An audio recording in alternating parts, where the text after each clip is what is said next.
જય શ્રી કૃષ્ણ મિત્રો, સ્વાગત છે તમારું જયશ્રીસ કિચનમાં। તો આજે આપણે બનાવીશું ચણાના લોટની સેવ। તો ચણાના લોટની સેવ બનાવવા માટે અહીંયા મેં 2 વાટકા ચણાનો લોટ લઈ લીધો છે। તમે એવું નથી આપણે કે બેસનની જ સેવ બને, આપણે ઘરમાં ચણાની દાળ દળાવેલી હોય તો પણ તે ચણાનો લોટ ચાલે છે।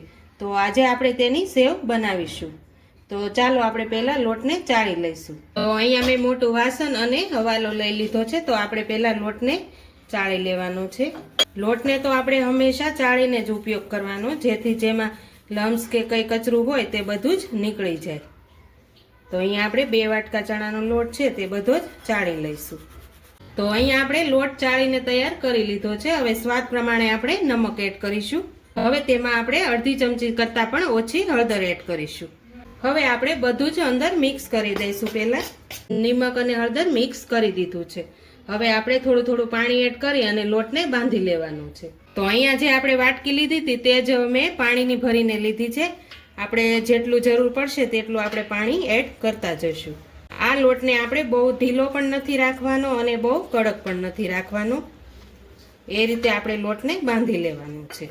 તો આ રીતે આપણે લોટને બાંધવાનો છે। જો આ રીતનો આપણે લોટને એકદમ સરસ રીતે મસળી લેવાનો છે, જેથી આપણી સેવ એકદમ સરસ ક્રિસ્પી અને કુરકુરી બની તૈયાર થાય। તો અહીંયા મારે જે આપણે વાટકીની પાણી ભરી હતી તે અડધી વાટકીની પાણીની જરૂર પડી છે।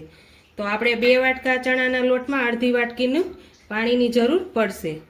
તો આ રીતે હું એકદમ સરસ રીતે લોટને સ્મૂથ કરી લઉં છું। અહીંયા આપણો લોટ એકદમ સરસ રીતે પરફેક્ટ થઈ ગયો છે, તમે જોઈ શકો છો। આ રીતનો આપણે લોટને રાખવાનો છે। તો અહીંયા આપણો સેવ બનાવવાનો લોટ એકદમ સરસ તૈયાર થઈ ગયો છે। હવે આપણે સેવને બનાવી લઈશું। તો અહીંયા સેવ બનાવવા માટે મેં સંચો લઈ લીધો છે। આ રીતનો આપણે સંચાને લેવાનો છે। તો અહીંયા સેવ બનાવવા માટે જે આપણે ઝીણી કાણાવાળી આવે તે જ ઉપયોગમાં લેવાની છે। આપણે પહેલા તેલથી ગ્રીસ કરી લઈશું અંદર। તો આ રીતે હું તેલથી ગ્રીસ કરી લઉં છું, જેથી આપણો લોટ અંદર ચોટે નહીં। હવે આપણે લોટને અંદર એડ કરી દઈશું। આ રીતના આપણે તેલવાળો હાથ કરી નાના નાના લુવા બનાવી અંદર આપણે એડ કરતા જશું। તમે જો ઘરે એકદમ સહેલાથી સેવ બની અને તૈયાર થઈ જાય છે, તમારે ફરસાણમાંથી લાવવાની જરૂર પણ ન પડે। આપણે સેવ ટમેટાના શાકમાં કે સેવ મમરા બનાવતા હોઈએ છીએ કે ચેવડો, બધામાં જ આપણે સેવનો ઉપયોગ થતો હોય છે। તો એકદમ સહેલાઈથી જ સેવ બની અને ઘરે તૈયાર થઈ જાય છે। તો આ રીતે મેં બધો જ લોટ અંદર એડ કરી દીધો છે। હવે આપણે લોટ ઉપર ઘણી વખત એવું થતું હોય છે કે આની ઉપર લોટ ચડી જતો હોય છે, તો આપણે પહેલાં અહીંયા ઉપર એક જાળી લગાવી દઈશું। તો અહીંયા આ રીતે પહેલાં હું જાળીને સેટ કરી લઉં છું, પછી આપણે મશીનને આ રીતે ફિટ કરી લેવાનું છે। તો અહીંયા આપણે તેલ ગરમ કરવા મૂકી દીધું હતું પહેલેથી જ। તો આપણે ચેક કરી લઈએ આપણું તેલ આવી ગયું છે કે નહીં।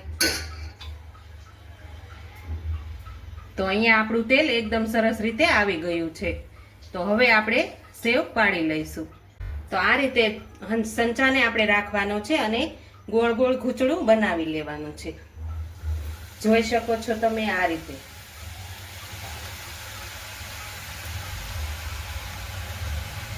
પછી જ્યારે પાડીએ ત્યારે આપણે ઊંધો આટો કરી દેવાનો, જેથી આપણું બહાર નીકળે નહીં લોટ। તો આ રીતે બબલ્સ ઓછા થતા જાય પછી જ આપણે સેવને પલટાવવાની છે। તો હવે આપણે તેને પલટાવી લઈશું। જો તમે જોઈ શકો છો કેવી સરસ આપણી સેવ બની અને તૈયાર થઈ છે।